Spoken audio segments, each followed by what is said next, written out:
Hello and welcome back to Make It Mondays. Today, I know you can see Christmas fabrics. I'm sorry, I know it's only April. We've barely got past Easter, but yes, I do have the Christmas fabrics out. And I will apologise in advance. So what I'm going to do for the next 12 fortnights, 24 weeks, 6 months, 6 months, that's right. Next 12 fortnights, I'm going to be running it's not a block of the month, it's a block of the fortnight to make a Christmas quilt. Now, it won't be a mystery like my current mystery quilt. I'm going to have the whole pattern up for you to see the pictures. But once a fortnight, I'm going to release a new element. Now, some of it's going to be pieced, some of it's going to be applique, some of it's going to be embellished. So it's not a textile art exercise, it's a traditional proper quilt. So it's going to be mainly pieced and appliqued with a little bit of bling added along the side, but nothing too exotic. So perfect for beginners, perfect for those of you who just want to have a little stitch along. Absolutely perfect for you that have a charm pack of Christmas fabrics in the cupboard, because mostly I'm going to use this charm pack of Christmas fabrics. This was one of the Robert Kaufman ones. I think it's Happy Holidays. I still have several of these in the 3 colourways. They're just so gorgeous. I just love them to bits. There's this one, there's a blue and silver one, and there's one that's got more of the traditional colour combinations of the green and red. But we're going to make most of the quilt out of basically a charm pack. So I want to make sure that it's really accessible for pre-cuts. Now, in addition to the fabrics, I'm going to use some of the Kona solids. This is, oh gosh, I'll have to remember. I'll look up and I'll put it in. I'll tell you what this is before the end of the video. I've forgotten the colour name off the top of my head. Kona Greys, it's one of the light ones. And that's going to be largely my background. I will use a couple of different Kona Greys or plain greys as backgrounds. And you could do it in white, you could do it in cream, you could do it in a really dark like a black or an emerald. But in my case, I'm going to make my sample with the light greys and this glorious red and black and silver charm pack, 10-inch charm pack.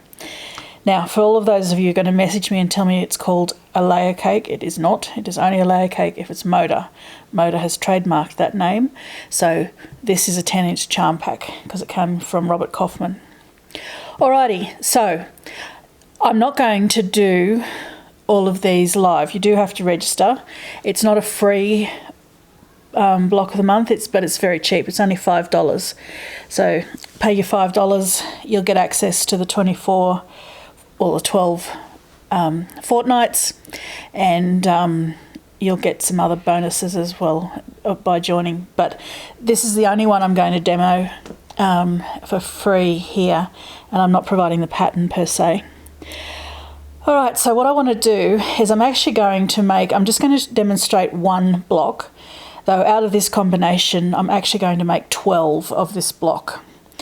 And the reasons for that will become clear when I put the picture up of the finished or the total quilt. So 12 blocks, but today I'm just going to do the one. So I need my background fabric, which is my grey, and I need 3 other colours for my block. So that's what I'm going to do. Now, this is really simple piecing, this one. And it's all going to be half square triangles and squares. So we're making a 10-inch block. Yes, sorry, just had to double check my maths. 10-inch block, and this one is a 4-patch. So I'm going to just cut a whole series of squares to create my 4-patch. So I'm going to just show you the cutting and then I'll show you the stitching. So starting with my background, which I really should have given an iron, but it'll do. I'm just going to stretch stretch in front of the camera terribly. So you can see all of that, I'm all lined up. So this is the whole width of the fabric. Now because I'm doing 12 blocks, I need more than I need for just the one block. So I need 7 3-inch squares for this one. So I'm just going to come in a bit to take off that edge. So flip this around. And just remember, I'm only going to show you the one block, and then I'll sit down and make the other 11 at some stage. So trim that off so I know those bits are square. And now I'm going to do 12. Sorry, now I'm going to do 7 3-inch squares. So for those of you that are new to quilting, when I'm using my ruler to square off my fabric, I've got all these lines. So as long as my lines are parallel with, or my fabric's lined up and parallel, I know that my squares are going to be properly squared. So when I'm doing 3 inches, the black lines on this ruler are the 3 inches. So I'll count across 1, 2, 3. Check that I'm lined up at the top and the bottom and the side. And there's my first 4 squares. So cut another 4, which will give me 8, which is 1 more than I need. So lined up, lined up, lined up, cut through. So there's my 7 background squares for today. Not finished with the background though, because I actually need, for my half square triangles, 3 3/8. Now when we're doing half square triangles, we add 7/8 to the finished size of the square. So I've cut these at 3. We know that when we do cut these at 3 inches each way. When we do a 1/4 inch seam off each side, they're going to be finished at 2.5 inches. So when I do my 4 patch, I'll have, let's say, 4 of those in a row to make 4 lots of 2.5. So 2.5 is my finished size for these squares. So when I'm doing half square triangles, I'm adding 7/8 of an inch instead of 1/2 an inch, and that gives me the additional seam allowance across the triangle. So 1, 2, 3 on the black line. The white lines here are my 1/8, and you can see that's the halfway mark. The red ones are half, so I'm on 3 3/8. I'm lined up on this side and the bottom, and I'm just going to cut my row. Now I need 2 3 3/8. Now I'm going to come well inside of that because I want to make sure that I cut off all the selvage and rubbish bits, and I'll use the rest of that strip for the rest. But for today, I only need 1, 2, 3, 3 1/4, 3 3/8.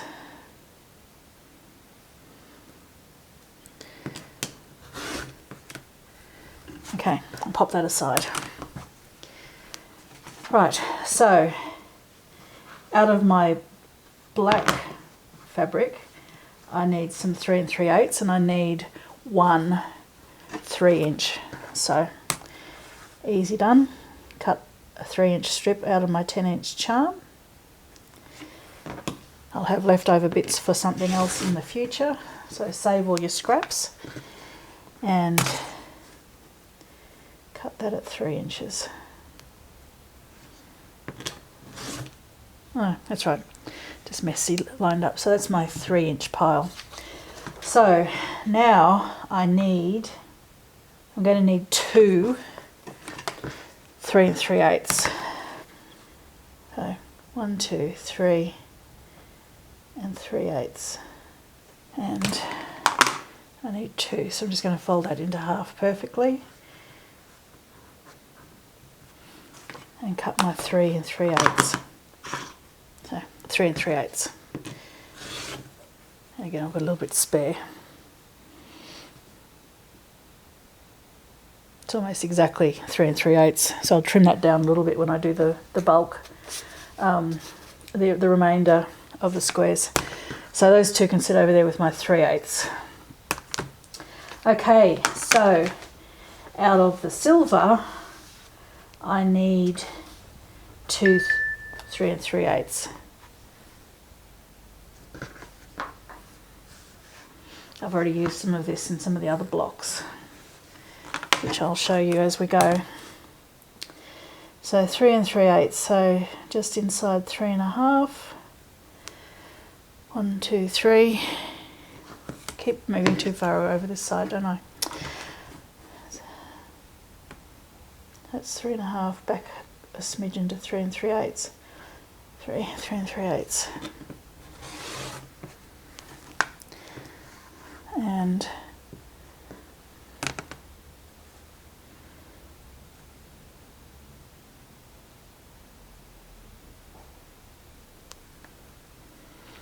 three 3/8 that way.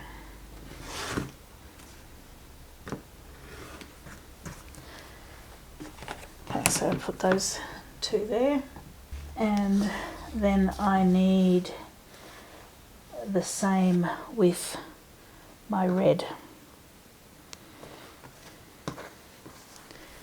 So 3 3/8 lined up at the top and the side.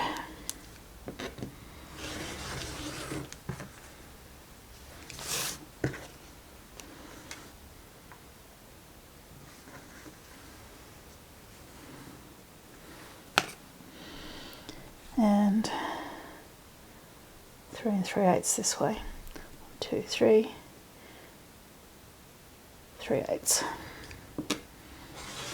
Sometimes the maths is really silly when you're doing some of these, especially 4 patches.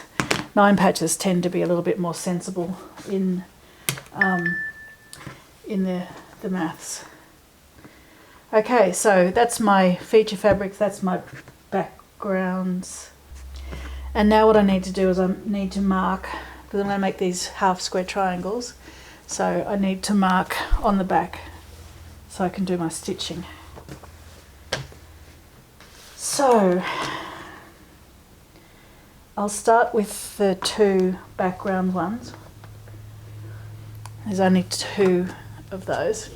Now to do my marking, I have a board with sandpaper, and that means it stops the fabric from stretching while I work. And I also have this fabulous Bowen pencil which has white on one end and black on the other, so it doesn't matter which colours I'm working on, I can mark and have very clear visible lines. Some people like blue and yellow and all that sort of stuff, but I find that I pretty much don't need anything beyond black and white. So you see I've drawn diagonal lines from one side to the other, and then I need to draw diagonal lines on one of my reds and one of my silvers. I could go with my black one as well, but I'm doing the reds and the silvers because they're lighter. And one silver. So that should give me enough marked up pieces to do all of my half square triangles. Now, with my half square triangles, just going to pop my marked ones here because I'm going to match them all up with another set. So once I've paired up all my half square triangles, I'm going to go to the sewing machine and I'm going to stitch a 1/4 inch seam on either side of those lines, and I'll come back and show you what I've done next. Once you've done your half square triangles and you've sewn your half square triangles, so you can see here I've got the line that I drew and 1/4 inch seam on either side. So once I've done that, I'm going to cut along the line of each of these and then press them open. Now everyone has their own preferences for how to make half square triangles or triangles, how to work with things. There's a bajillion templates out there that people will recommend that you use. All sorts of different techniques and approaches. This technique that I'm showing you remains one of the best, in my opinion, for combating the bias stretch. Because if I were just to cut these into triangles and then sew along there, I have this incredible bias, and it's really hard to be accurate when you're working with bias stretching.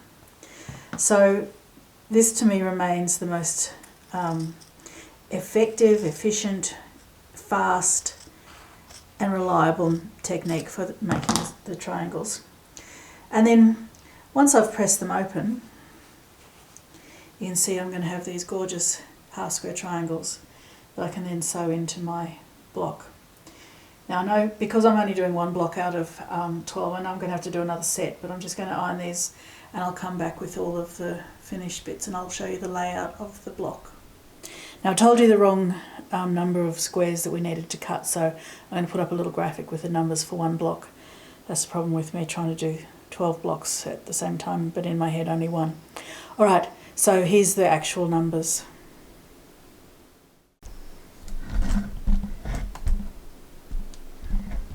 Okay, so here you can see the block laid out.